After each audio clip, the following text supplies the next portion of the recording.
आज आपके नियमित प्रचारक श्रीमान कृष्णार्जुन प्रभु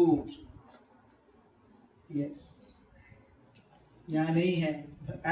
इंसिडेंटली भगवत गीता का जो एडवेंट है, भगवत गीता में कृष्ण है और अर्जुन है, और आपके पास कृष्णार्जुन है, लेकिन हम उनका स्लॉट खा गए।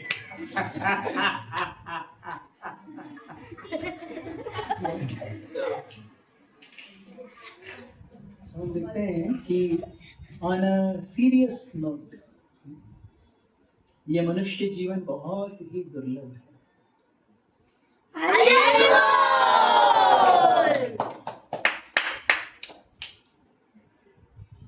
ये मनुष्य जन्म बहुत दुर्लभ है, और मनुष्य जन्म तो दुर्लभ है, वो भारत में पाना और दुर्लभ है, क्योंकि भारत ये बाकी हम देखेंगे, आप अमेरिका में जन्म लेंगे, यूरोप में जन्म लेंगे, वो भूगोल में भी वो भोग भूमि है।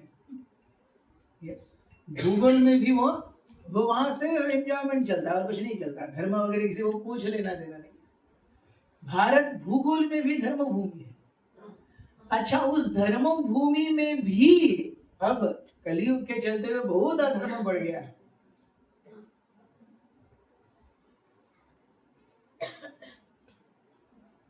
फिर भी हमें प्राचीनतम धर्म ग्रंथों का अध्ययन करने का एक अवसर मिल रहा है, भक्तों के बीच में उसे सीखने का अवसर मिल रहा है, पढ़ने का अवसर मिल रहा है। ये अवसर ही भगवान की कृपा है। और भगवान की कृपा क्या होती है? भक्तों का संग मिलना, ये भगवान की सबसे बड़ी कृपा है। इससे बड़ी कृपा और क्या है? जैसे भक्त हम में से जिनके भी पास बाइक है, कार है, सभी के पास है, सो बाइक में या कार में केवल एक्सेलरेटर हो, गाड़ी आगे जाएगी, दिशा कौन देगा? Steering, handle. केवल एक्सेलरेटर बढ़ा करके रेस देने से नहीं होता। एक्सेलरेटर बढ़ाएंगे, अगर दिशा नहीं है ठोक देंगे। तो जिंदगी में केवल वेग महत्वपूर्ण नहीं है, उस वेग के साथ सही दिशा में वो वेग जा रहा है, तब वो समन्वय अच्छे से बैठता है। वरना ठोक देंगे किसी दीवार पर जाकर के, या किसी व्यक्ति को मार देंगे, किसी जानवर को मार देंगे, पेड़ को ठोक देंगे। तो आज कलयुग में जैसे समय आगे बढ़ रहा है, हर किसी को लगता है हमें अपने जीवन में केवल एक्सेलरेटर चाहिए, किसी को स्टीयरिंग व्हील या हैंडल से कुछ लेना देना नहीं। पैसे कमाओ बस, कैसे 1000 से लाख हो, लाख से करोड़ हो। बंगला है तो 1 BHK का 2 BHK हो, 2 से 3 हो, 3 से बंगला हो, एक गाड़ी हो, पहले स्विफ्ट आए, उसके बाद में डिजायर हो, उसके बाद में होंडा सिटी आए, उसके बाद में मर्सिडीज आए। यही है हर किसी के मन में। उसको केवल अपने जीवन में एक्सेलरेशन चाहिए। अरे लेकिन दिशा कौन देगा? स्टीयरिंग किधर है? सो आज का समाज ये दिशाहीन समाज है। केवल पैसे, केवल अभी अभी क्या चाहिए उतना ही नहीं, ये जो कुछ भी अभी दिख रहा है ये मृत्यु के बाद चला जाएगा,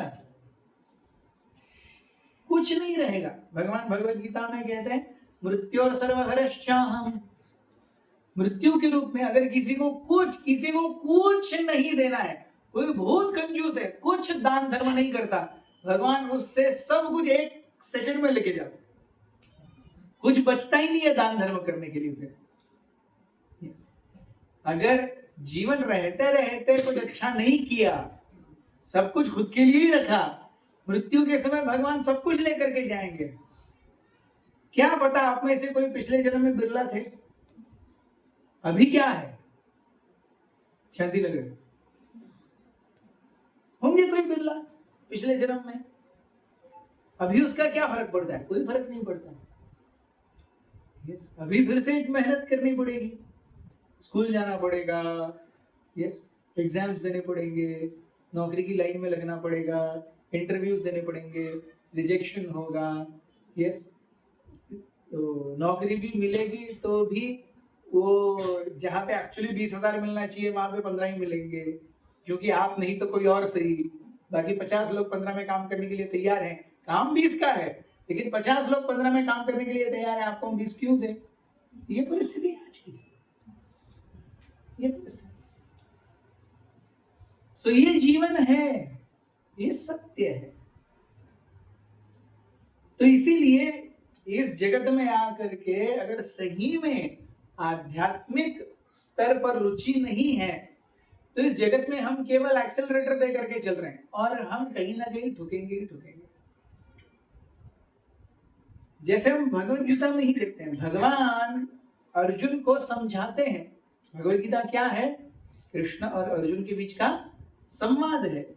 और कृष्ण, भगवान कृष्ण अर्जुन को ये जीवन की फिलॉसफी समझा रहे हैं। भगवत गीता में भगवान अर्जुन को क्या कर रहे हैं? इस जीवन का तत्व ज्ञान समझा रहे हैं, फिलॉसफी समझिए, जीवन कैसे जीना है। भगवत गीता को अगर हम देखेंगे तो भगवत गीता 2 मुख्य भागों में बटी हुई है। एक तो भगवान 12वें अध्याय तक अनेक अनेक योग पद्धतियां बताते हैं, कर्म योग बताते हैं, ज्ञान योग, ध्यान योग, भक्ति योग। दूसरे अध्याय में भगवान बताते हैं आप कैसे शरीर नहीं हो आत्मा हो। yes, आप शरीर नहीं आत्मा हो, that is the first part. उसके बाद में आत्मा और परमात्मा का मिलन कैसे हो सकता है, तीसरे अध्याय से 12वें अध्याय तक। अच्छा, आत्मा और परमात्मा का मिलन करने के लिए आपको पहले ये जगत पार करना पड़ेगा। ये जगत कैसा है, 13वें अध्याय से 17वें अध्याय तक। 13, 14, 15, 16, 17 5 अध्यायों में ये भौतिक जगत कैसे कार्यरत होता है, जीने का फलसफा, ये भगवान बताते हैं भगवत गीता में। सो भगवत गीता बहुत ही प्रैक्टिकल है। यहां हम कैसे अच्छे से जिए और इस जन्म को अच्छे से जी करके कैसे उनके पास भी पहुंचे, एवरीथिंग इज देयर। ऐसा नहीं है कि भगवान चाहते हैं कि हम यहाँ बहुत दुख भोगे और वहां जाकर के फिर आनंद आएगा, ऐसा नहीं है। भगवान हमें यहाँ भी सुख देना चाहते हैं, लेकिन हम जो सुख मानते हैं और भगवान जिसे सुख जानते हैं, इसमें बहुत फर्क है। हम जो सुख मानते हैं और भगवान जिसे सही सुख जानते हैं, इसमें बहुत फर्क है। हम इंद्रिय भोग को, मनोभोग को, स्वैराचार को, जैसे मैं चाहे वैसे जीऊंगा, कुत्सित बुद्धि, किसी से रिवेंज एटीट्यूड, ये सब करने में जीव को बहुत आनंद आता है। जीव का रजोगुण उसकी चरम सीमा पर होता है। लेकिन भगवान हमसे क्या चाहते हैं? भगवान हमसे क्या चाहते हैं ये जानने के लिए भगवत गीता के 13वें अध्याय के 8वें से 12वें श्लोक तक पढ़िए। यह आज आपके लिए होमवर्क है। भगवान हमसे क्या चाहते हैं? हम भक्त बने। तो भक्त के गुण क्या होने चाहिए? भगवान 13th chapter 8th, 9th, 10th, 11th and 12 5 श्लोकों में भगवान, अरे हमसे क्या भगवान एक्सपेक्टेशन रखते हैं ये बताते हैं। तो 2 चीजों पर भगवान एक्सपेक्टेशन बताते हैं।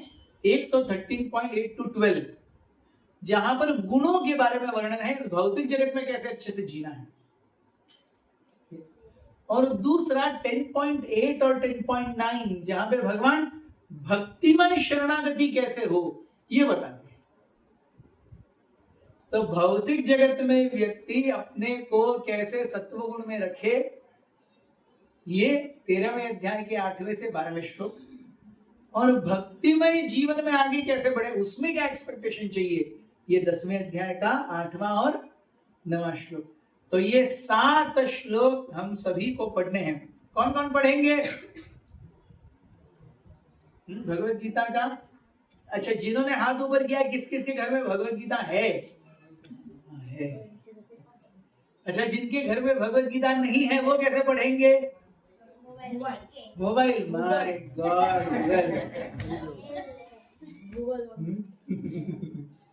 यस। आज हम बच्चों से पूछेंगे गूगल इंपॉर्टेंट है या गॉड इंपॉर्टेंट है? वो बच्चे बोलेंगे गूगल इंपॉर्टेंट है, क्योंकि प्रोजेक्ट सारा गूगल ही करके देता है।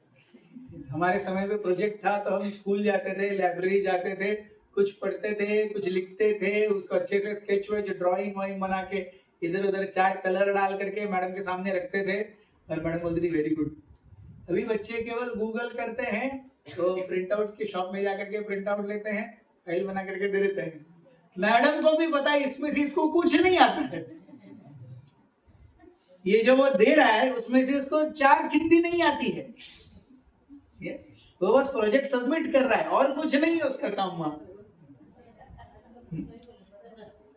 yes?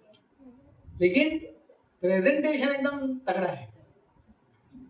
तो आज का युग ऐसा है जहां पर मतलब किसी व्यक्ति ने ऐसी दुकान खोली है कि जिसमें इतना सारा डिस्प्ले है, और डिस्प्ले में एक टेडी बेयर बहुत अच्छा है। अंदर जाकर के बोलेंगे हमको ऐसे 5 टेडी बेयर चाहिए, वो जितना डिस्प्ले में ना उतना ही, और नहीं है हमारे पास। तो वो का दुकानदार है। दुकानदार मतलब डिस्प्ले भी होना चाहिए और स्टॉक भी होना चाहिए ना। स्टॉक है तभी तो दुकान है। केवल डिस्प्ले से दुकान चलती है क्या? नहीं। यस, मैं केवल गेरुआ पहन के सर मुंडवा के आऊंगा, अगर कुछ बोलूंगा ही नहीं तो चलेगा क्या? मैं यहां करके बैठूंगा बस, बोलूंगा कुछ नहीं तो चलेगा? नहीं चलेगा, कुछ बोलना भी तो पड़ेगा। यस, तो डिस्प्ले बहुत है, अंदर कुछ नहीं है। यस, ये आज की परिस्थिति है। तो इस प्रकार से ऐसे जीवन से अगर हम बाहर निकलना चाहते हैं तो हमें सही में भगवत गीता का आश्रय लेना चाहिए। भगवत गीता आंतरिक रूप से शुद्ध होने के लिए बताती है।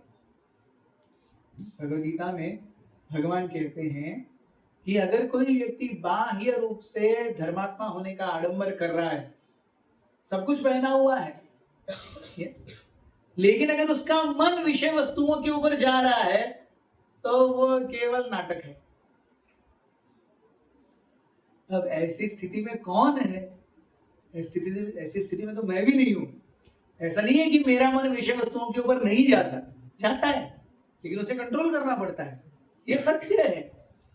yes. लोग सोचते हैं कि अरे अभी जवानी है, मज्जा कर लो, बूढ़े हो जाएंगे तो सब ठीक ठाक हो जाएगा। जो बूढ़े उनसे पूछिए ठीक ठाक हुआ क्या? नहीं। शरीर भले ही 80 का हो जाएगा, मन हमेशा 20 का ही रहता है। और यही जब गड़बड़ है, देखिए जब शरीर 20 का है और मन भी 20 का है तो बहुत आराम है। लेकिन जब शरीर 60 का हो गया और मन अभी भी 20-30 का ही है तो फिर व्यक्ति उसे सहन नहीं कर सकता।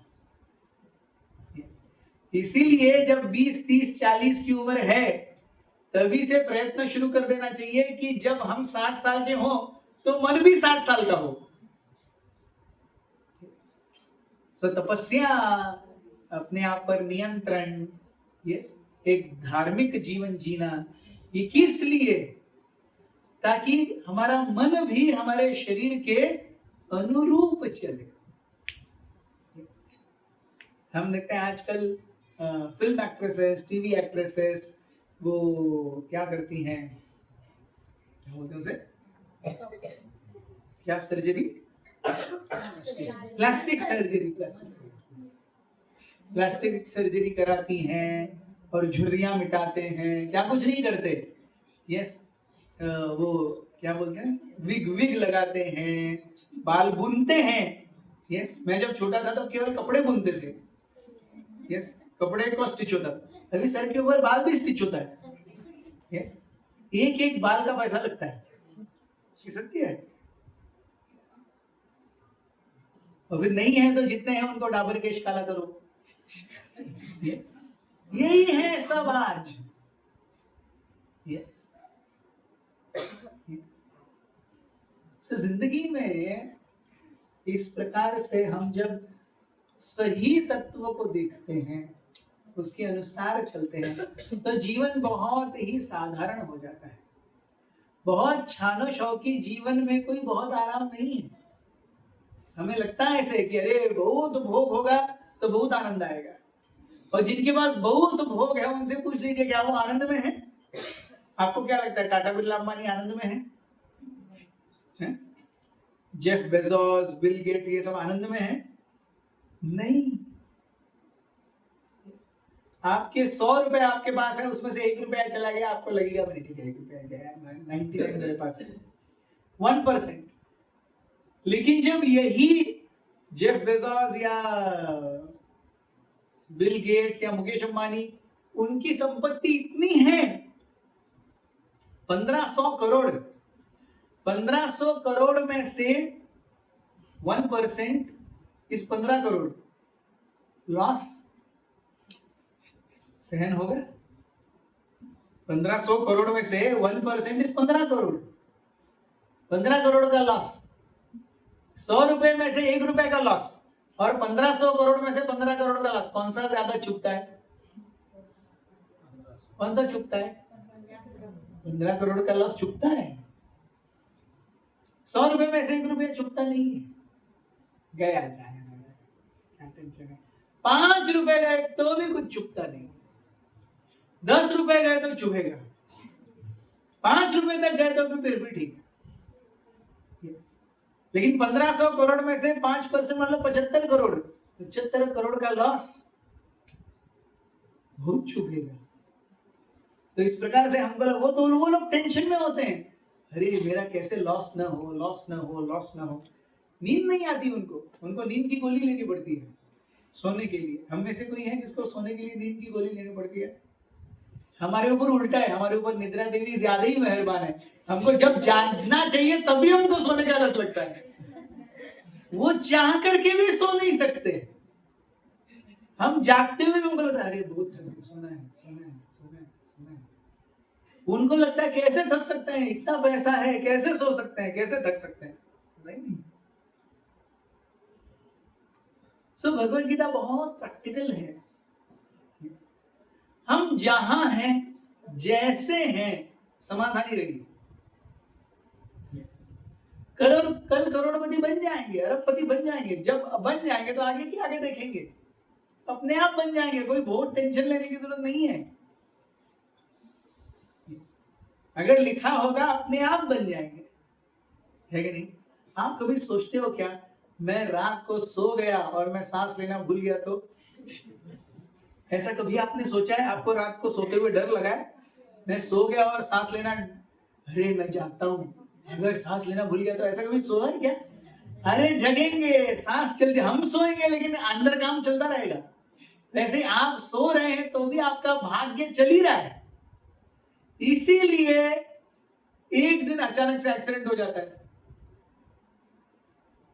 इसीलिए एक दिन अचानक से लॉटरी लग जाती है,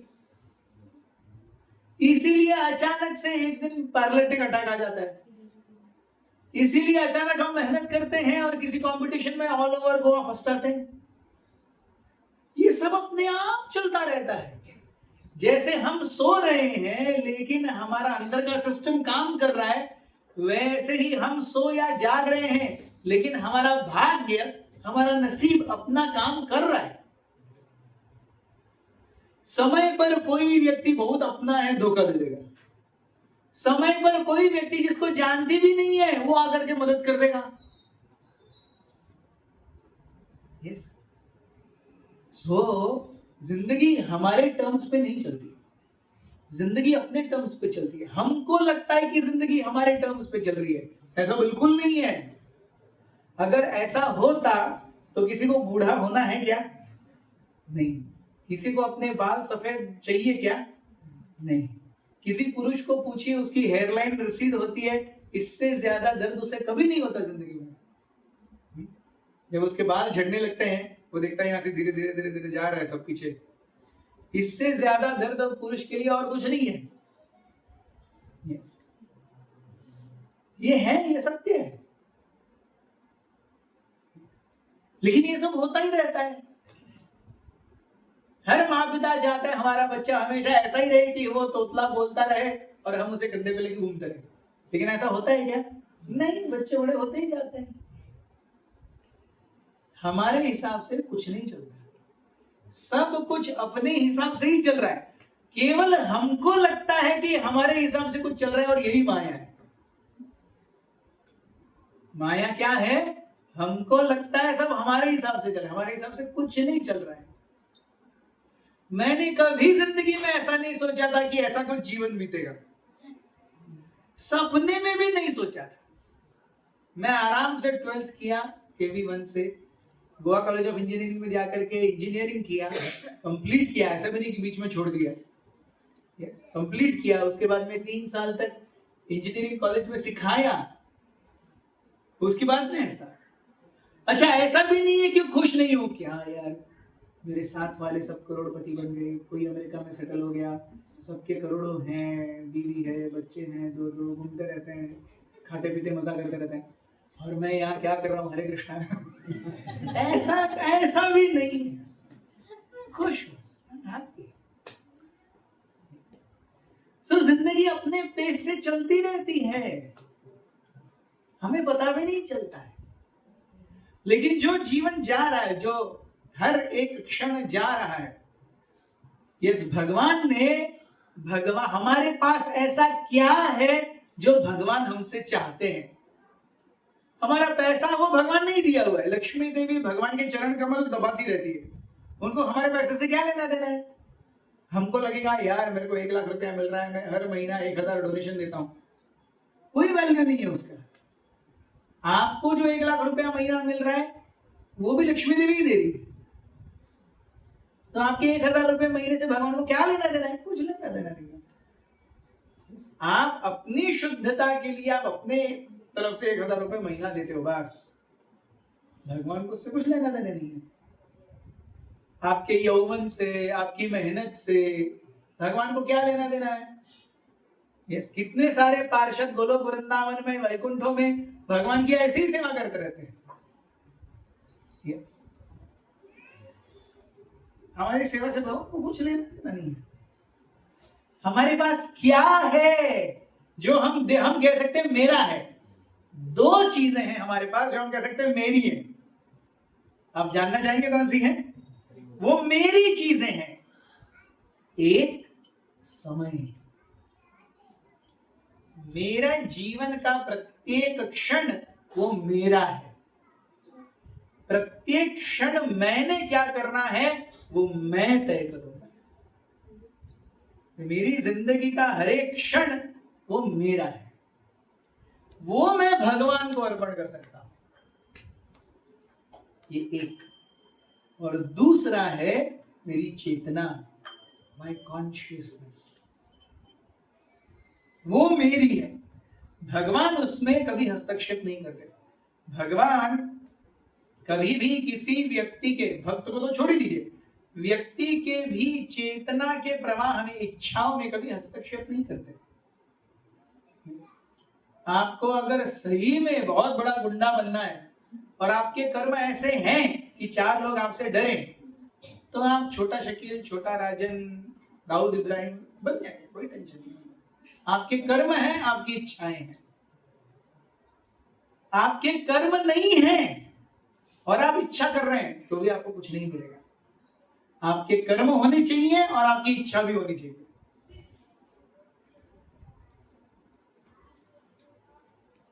तब मिलेगा।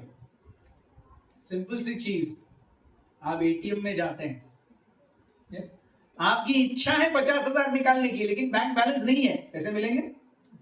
नहीं। आपकी इच्छा से पैसे नहीं मिलते, आपके पास उतना होना भी चाहिए।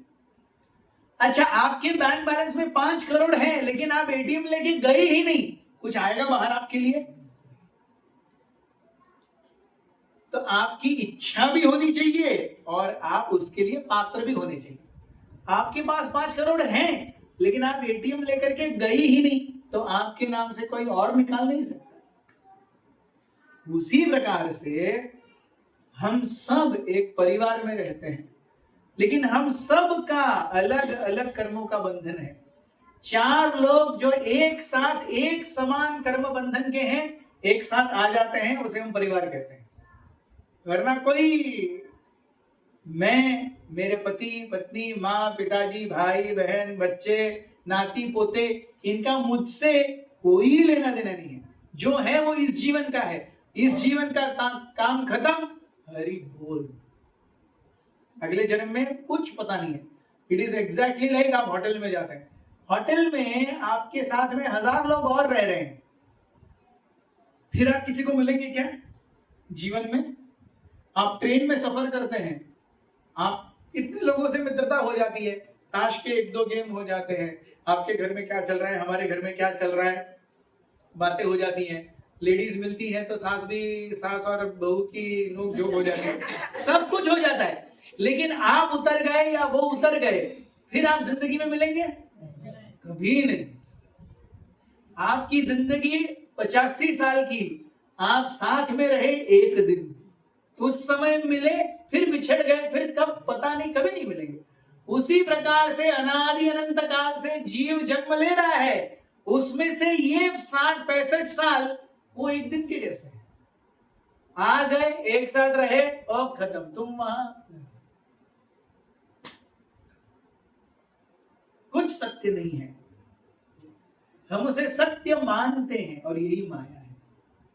इसका अर्थ ये नहीं है कि हमें अपने कर्तव्य नहीं करने हैं, हमें अपने सारे कर्तव्यों का निर्वहन करना है।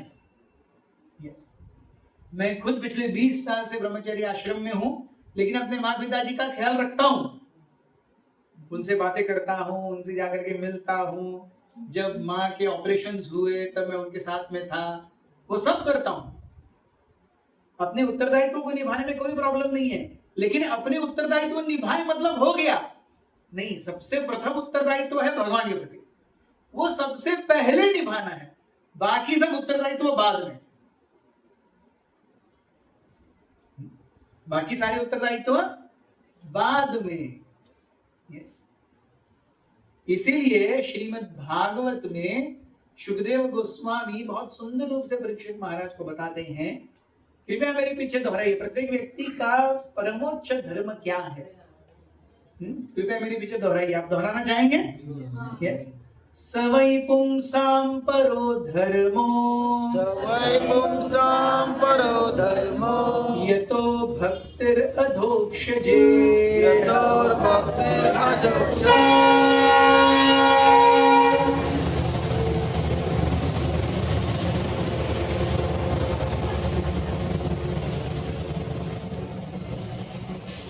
सवै पुंसां परो धर्मो, सवै पुंसां परो धर्मो, यतो भक्तिर् अधोक्षजे, यतो भक्तिर् अधोक्षजे। अहैतुकी अप्रतिहता, अहैतुकी अप्रतिहता, ययात्मा सुप्रसीदति, ययात्मा सुप्रसिद्धति। अहैतुकी अप्रतिहता, अहैतुकी अप्रतिहता, ययात्मा सुप्रसीदति, ययात्मा सुप्रसिद्धति। तो शुकदेव गोस्वामी क्या कह रहे हैं? स वै पुंसां परो धर्म। पुंस यानी व्यक्ति। अब यहाँ पे धर्म का जो व्यापक अर्थ है वो उत्तरदायित्व है। धर्म यानी हिंदू, मुस्लिम, क्रिश्चियन नहीं। जब भी हम शास्त्रों में धर्म शब्द का उपयोग देखते हैं, दैट धर्म रेफर्स टू रिस्पॉन्सिबिलिटी, उत्तरदायित्व, कर्तव्य। जैसे जो स्टूडेंट्स हैं उनके लिए उनका धर्म क्या है? स्टडी करना, ये धर्म है, देयर फर्स्ट रिस्पॉन्सिबिलिटी। यस, सो हम इस जीवन में कई सारे धर्म निभा रहे हैं। हम बेटा बेटी होने का धर्म निभाते हैं, पिता माता होने का धर्म निभाते हैं, भाई बहन होने का धर्म निभाते हैं, माता पिता होने का धर्म निभाते हैं, यस, मित्र होने का धर्म निभाते हैं, ऑफिस में हमारे पोजीशन के हिसाब से उसके उत्तरदायित्व को निभाते हैं। लेकिन इन सब से महत्वपूर्ण है भगवान के प्रति हमारा उत्तरदायित्व। क्या है वो उत्तरदायित्व? यतो भक्तिर् अधोक्षजे, भक्ति करना, भगवान की भक्ति करना, यह प्रथम उत्तरदायित्व। और वो भक्ति कैसी हो? अहैतुकी अप्रतिहता। भक्ति कैसी हो?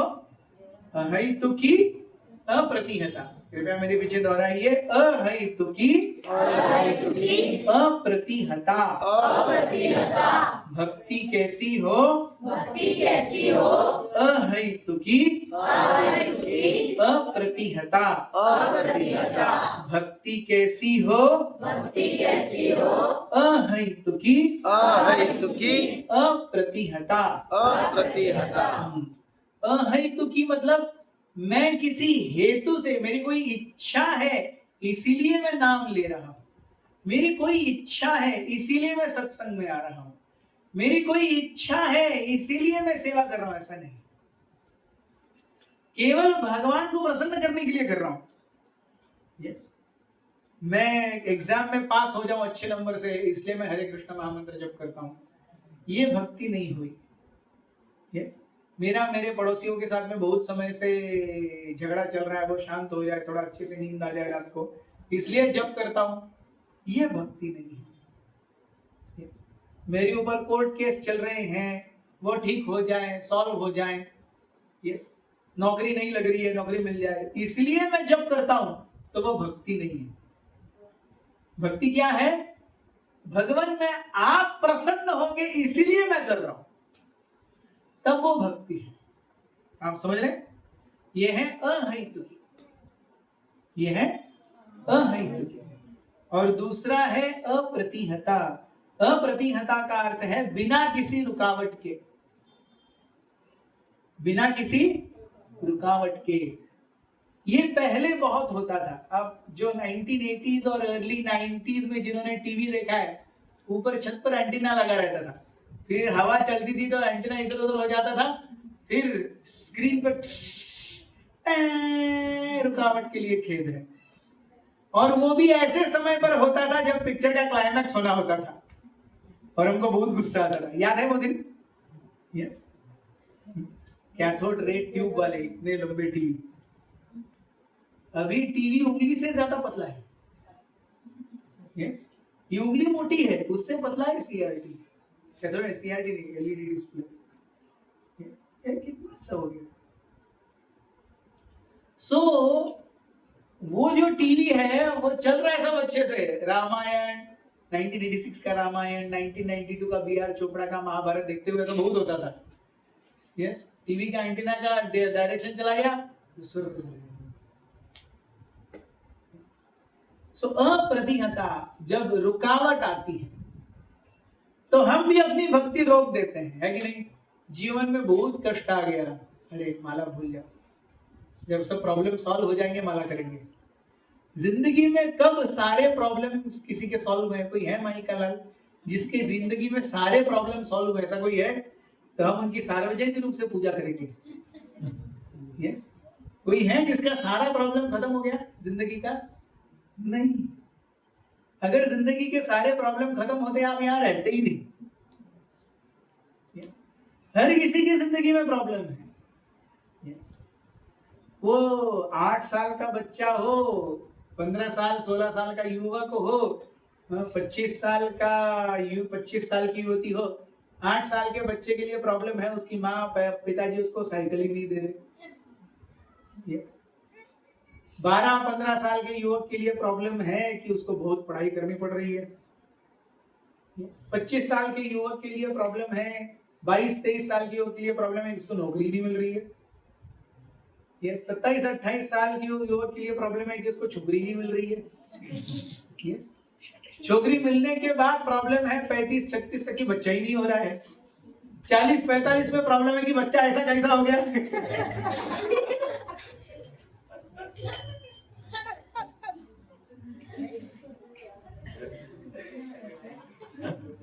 50 साल की उम्र में प्रॉब्लम है कि यार अभी 10 साल ही रिटायरमेंट के लिए है, कुछ सेविंग है ही नहीं।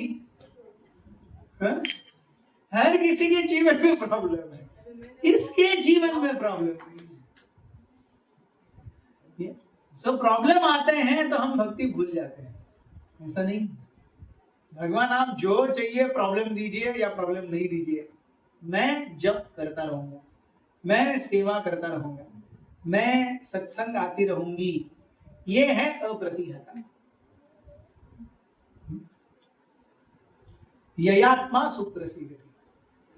इट इज एग्जैक्टली लाइक जैसे शादी के बाद आप सभी, यस, कई सारे भक्त मैं देख रहा हूं, कम से कम 30-35 साल का शादी का एक्सपीरियंस है। Yes, many faces I am seeing. Yes, तो आपकी पत्नी के साथ झगड़े नहीं हुए क्या? बहुत हुए कि नहीं? होते ही रहते कि नहीं? यस। लेकिन इसलिए आप डिवोर्स लेते हैं क्या? नहीं, उसे कहते हैं अप्रतिघता। झगड़ा है, सुबह दोपहर शाम झगड़ा है, लेकिन डिवोर्स नहीं है, उसे कहते हैं अप्रतिघता। yes? बिना रुकावट के साथ में चलेंगे, सुबह दोपहर शाम झगड़ेंगे लेकिन साथ में चलेंगे। वैसे ही भगवान का हमारे साथ और हमारा भगवान के साथ हमेशा ही जमेगा? नहीं जमेगा। कभी हमको चाहिए वो होगा, कभी हमको चाहिए नहीं होगा, कभी भगवान को चाहिए वो होगा, ये सब चलता रहेगा। लेकिन इसके लिए भगवान को छोड़ना नहीं है, यह है अप्रतिघता। और तब ययात्मा सुप्रसिद्ध, तब हम सही में आनंदित होंगे। और ये आनंद कैसा है? जैसे अब बच्चा 10वीं के में बोर्ड के लिए बहुत मेहनत करता है, बहुत मेहनत करता है, बहुत मेहनत करता है, अच्छा बोर्ड लिखता है और रिजल्ट में 85% आते हैं, कितना खुश हो जाता है। अब 1 साल की जद्दोजहद, रोज सुबह दोपहर शाम पढ़ाई, ट्यूशन, होमवर्क, असाइनमेंट, यस, पिछले पेपर सॉल्व करना, XYZ, और उसके एवज में आनंद कितना? एक सर्टिफिकेट का।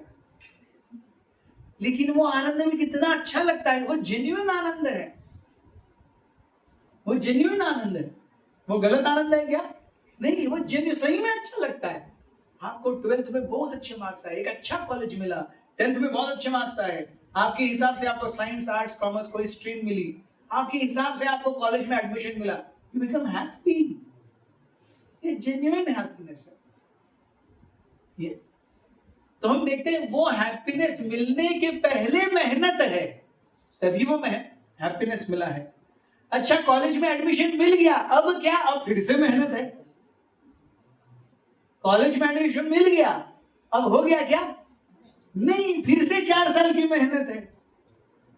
फिर 4 साल कॉलेज में मेहनत करते हैं, कॉलेज छूट जाता है, अब हम जॉब करेंगे। जॉब मिल जाता है तो कितना आनंद है, लेकिन बाद में फिर से मेहनत है, रोज ऑफिस जाना है। तो हर आनंद के पीछे मेहनत है, हर आनंद के आगे मेहनत है। आप समझ रहे हैं? यस। हर आनंद के पीछे मेहनत है, हर आनंद के बाद मेहनत। केवल आनंद ही आनंद है, आनंद ही आनंद गड़े जिगड़े तिगड़े सोही गड़े, ये सब गोलोक वृंदावन में होता है, वो इधर नहीं होता है, वो इधर की बात नहीं है। तो इसीलिए हम भगवत गीता जैसे शास्त्रों को जब पढ़ते हैं, आत्मसम्मत करते हैं, यस, तब हम जानते हैं वस्तु स्थिति क्या है, व्हाट इज एक्चुअलिटी। ये भौतिक जगत जो है, ये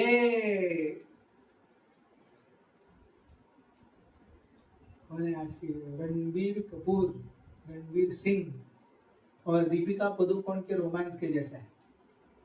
और दोनों भी मेकअप लगा करके आते हैं, यस, प्रोड्यूसर के द्वारा दिए गए कॉस्ट्यूम्स पहनते हैं और सेट पर 50 लोगों के सामने रोमांस करते हैं, और बाद में जैसे ही कट वो अपने आप अपने वैनिटी वैन में चले जाते हैं। उस रोमांस से उसका कुछ लेना देना नहीं है, वो केवल स्क्रीन के लिए है, उसका असली आधार कुछ नहीं है। रणबीर कपूर की शादी आलिया भट्ट से हो गई, दीपिका पादुकोण की शादी रणवीर सिंह से हो गई, लेकिन रोमांस ये दोनों कर रहे हैं स्क्रीन पर। जैसे ही एक्शन, रोमांस शुरू, जैसे ही कट, रोमांस खत्म। ये है बॉलीवुड का जगत, और हमको लगता है हम भी उधर ही जी रहे हैं। यस, हम जब भी कोई पिक्चर देखते हैं, हम अपने आप को रणबीर कपूर के जैसा समझते हैं, और जब भी कोई लड़की देखती है अपने आप को दीपिका पादुकोण समझती है।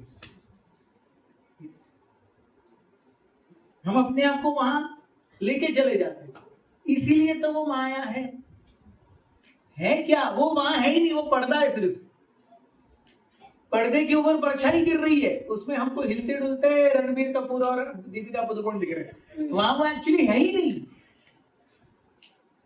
केवल पर्दा है। और वो पर्दे पर सिनेमा दिखाने के लिए बाकी सब अंधेरा किया जाता है। यही है भौतिक जगत। आपको इस भौतिक जगत की चकाचौंध दिखाने के लिए भगवान ने यहाँ पर अंधेरा किया हुआ है। इसमें माया के रूप में हम अपने आप को रणबीर कपूर या रणबीर सिंह और किसी और को दीपिका पादुकोण सोच कर समझ के रोमांस करते रहते हैं, और एक दिन पिक्चर खत्म हो जाती है।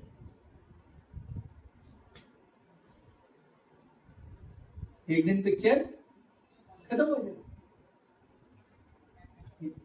जिंदगी बहुत छोटी है, जिंदगी बहुत सुंदर है। जिंदगी हमें भगवान से रूबरू कराने का एक अवसर दे रही है। इस अवसर को हमें खोना नहीं चाहिए। हम अपने कर्तव्य न करें ऐसा नहीं है, लेकिन कर्तव्यों में इतना दब जाए कि भगवान को ये भूल जाए, ये मूर्खता है। यही भगवत गीता सिखाती है, और कुछ नहीं। यस, भगवत गीता यही सिखाती है। हमारा प्रथम कर्तव्य है भगवान के प्रति, बाद में बाकी सारे कर्तव्य इस भौतिक जगत में जो कुछ भी चल रहा है उसके प्रति। प्रथम कर्तव्य किसके प्रति? जैसे अगर आपके घर में नरेंद्र मोदी आए, नरेंद्र मोदी ने बोला, पीएम प्राइम मिनिस्टर ऑफिस से फोन आया, नरेंद्र मोदी आपके घर में आ रहे हैं, और फिर उस दिन आपके फ्रेंड्स आपको बोला, अरे चल रहे घूमने चलते हैं, थोड़ा दारू शारू पी के आते हैं, आप क्या बोलेंगे? नरेंद्र मोदी आ रहे हैं या चलो चलो मैं दारू पीने आता हूँ? क्या बोलेंगे आप? मोदी आ रहे हैं, नरेंद्र मोदी आ रहे हैं। तो आपको फ्रेंड बोल रहा है चलो, लेकिन आप क्या बोलते हैं? नरेंद्र मोदी आ रहे हैं। आपका बॉस आपको फोन करता है, इमीडिएट मीटिंग है, ज्वाइन करो, आप क्या बोलेंगे? नरेंद्र मोदी आ रहे हैं। तो आपको पता है किस चीज को इंपॉर्टेंस देना है। आपके ऑप्शन बहुत सारे हैं, नरेंद्र मोदी एक ऑप्शन है, फ्रेंड्स बियर पार्टी के लिए बुला रहे हैं, ये भी एक ऑप्शन है। यस, और क्या था? बॉस मीटिंग के लिए प्रेशराइज कर रहा है, अब भी एक मीटिंग है, आओ। ये 3 ऑप्शंस हैं। अब आप इसमें से देखते हैं, नरेंद्र, बाकी सब मारो झक, नरेंद्र मोदी आ गए। उसी प्रकार से मन हमारे सामने कई सारे ऑप्शन रखेगा। अरे मजा मारो, क्या टेंशन है, जपा कल करेंगे, इतनी भी क्या जल्दी है, आज 16 माला कर रहे हैं, कल 32 कर देंगे, आज कल कंपनसेट कर देंगे। माया बहुत ट्रिक करती है। 16 कर रहे हैं ना, 12 कर दिया, 4 16, कल 16 + 4 20 कर देंगे, आज 12 ही कर लेंगे, कोई टेंशन नहीं, बहुत नींद आ गई, मूड भी खराब है, इसके साथ झगड़ा हो गया। ये सब माया का ट्रिक है। तो माया ट्रिक कर रही है। तो जब कृष्ण से मिलना है तो कृष्ण को मिलना, हम रोज कृष्ण से मिलते हैं, जो भी जपा कर रहे हैं रोज कृष्ण से मिलते हैं, तो हमारा प्राधान्य है वो।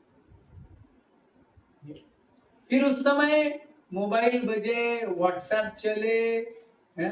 कुछ भी हो जाए, इंस्टा पे हमने 2 घंटा रील्स नहीं देखी, इंस्टा मर जाएगा क्या? आपने 2 घंटा रील नहीं देखी तो?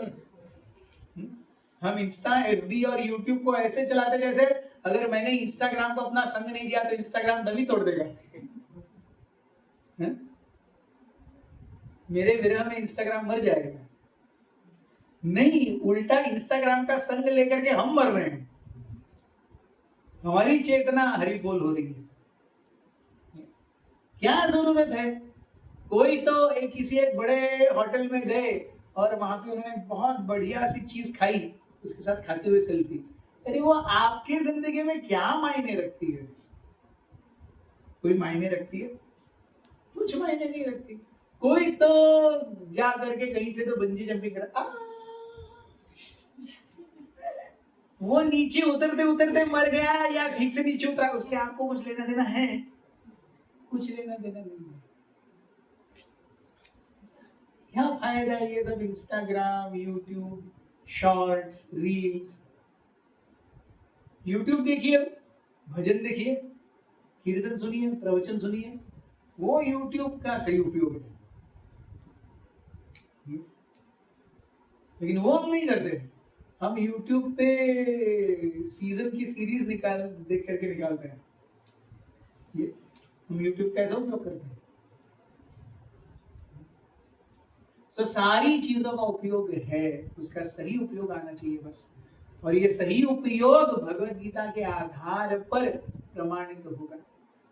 हम सबके पास ये एक बहुत ही मूल्यवान अवसर है भगवान को जीवन देने का,